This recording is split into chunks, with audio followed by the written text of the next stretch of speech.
Hello and welcome to Nan'pusha. I'm Kasumi. In today's episode, I invite you into a quiet reflection on a recent evening hosted by YCAPS, a group based in Yokosuka, where the heart of No was gently revealed from within. The lecture was given by Master Naohiko Umewaka, a No master and scholar whose presence carried both depth and simplicity. He was introduced by Madeleine Umewaka, whose book I had featured in a previous episode. But what I want to share today is not a summary of what was said, but a thread woven from what was felt. Master Umewaka spoke at length about basics, not as something to be surpassed, but as place to dwell. To return to basics is not to go backward, it is to begin again with greater subtlety. It reminded me of a lesson from a master of Jishin-ryu, an old school of Japanese swordsmanship. Though I belong to another lineage, I once trained under him, learning not only movement, but how to read the spirit of the blade, its grain, its breath, its will. And he said something I've never forgotten. The basic is to cut straight down, that's all. That is what we train for the first 10 years. What is basic is not what is easy. It is what must be absorbed until it disappears, until the body acts without command and the self yields to something quieter. This is how instinct is trained in No as well, through stillness, through repetition, through restraint.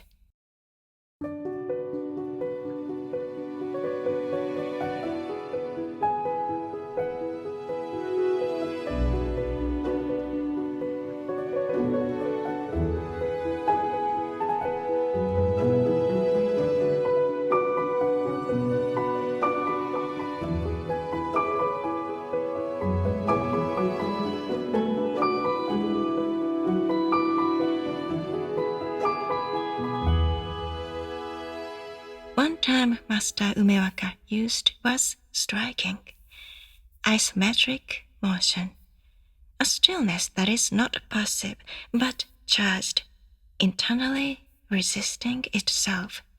To watch a No performer is to witness a body that does not move freely but holds itself within form.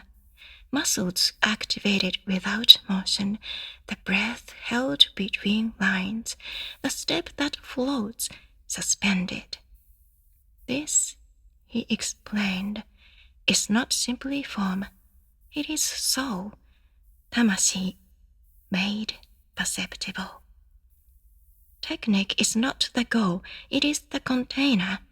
What matters is what animates it. At one moment in the lecture, Master Umewaka cited a philosophical insight from Sartre.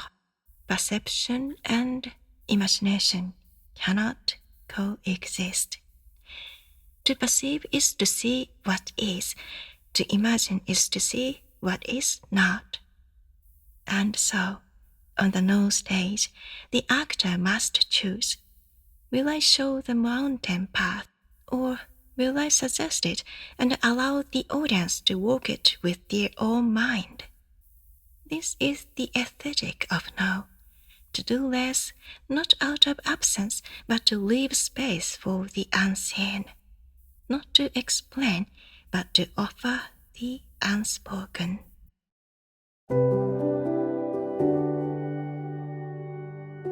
To train in No is not merely to refine technique, but perhaps to become transparent, to let form soften into soul, and stillness give shape to movement. What is learned on stage may reach beyond performance, toward a way of being.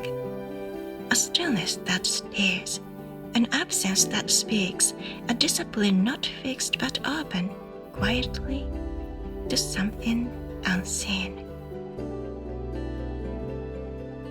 Thank you for joining me. May this reflection stay with you as a quiet presence felt more than known. ではまた。